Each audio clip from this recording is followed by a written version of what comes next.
ଦୂରଦୃଷ୍ଟି ଏବଂ ତାର କାର୍ଯ୍ୟକ୍ରମ ଅତୁଳନୀୟ। ଅମୂଲ୍ୟ ରତ୍ନ ଭାରତ ହରେଲା। ଆଜି ଯେଉଁ ଯୋଜନାମାନ ସବୁ ଦେଖୁଛନ୍ତି ସେ ତାର ମୂଳଦୁଆ ସେ ହିଁ ପକେଇଛି। ଆଜିକାଲି ବହୁ ଲୋକ ଆମେ ରାଜନୀତି କରୁଛେ କେବଳ ଭୋଟ ଦୃଷ୍ଟିକୋଣରୁ ଦେଶର ଅର୍ଥନୀତିକୁ ମଧ୍ୟ ପରିଚାଳିତ କରୁଛନ୍ତି ଏବଂ ଦେଶର ଶାସନ ମଧ୍ୟ ସେ ଅନୁସାରେ କରୁଛନ୍ତି। ସିଏ ସେପରି ବ୍ୟକ୍ତି ନଥିଲେ। ଜବାହରଲାଲ ନେହେରୁ, ଲାଲ ବାହାଦୁର ଶାସ୍ତ୍ରୀ, ଅଟଳ ବିହାରୀ ବାଜପେୟୀଙ୍କ ପରେ ଜଣେ ଉପଯୁକ୍ତ ପ୍ରଧାନମନ୍ତ୍ରୀ ଭାରତବର୍ଷର ଆତ୍ମାକୁ ସେ ଠିକ୍ ଭାବରେ ଚିହ୍ନିଥିଲେ ଏବଂ ଭାରତବର୍ଷ ପାଇଁ କି ଭଳିଆ କାର୍ଯ୍ୟକ୍ରମ ଦରକାର ତାର ସେ ଦୂରଦୃଷ୍ଟି, ସେ ଜ୍ଞାନ ଏବଂ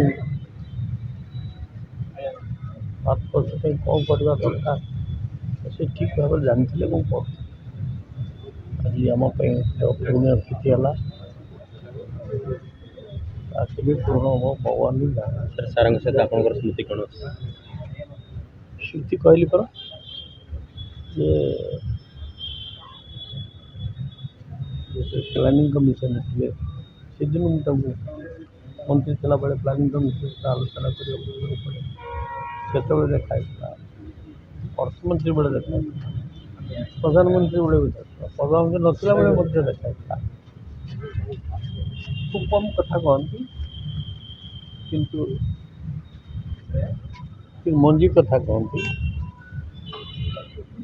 ମୋଟାମୋଟି ଭାବରେ କହିବାକୁ ଗଲେ ଭାରତବର୍ଷରେ ଏବେ ଜଣେ ରାଜନେତା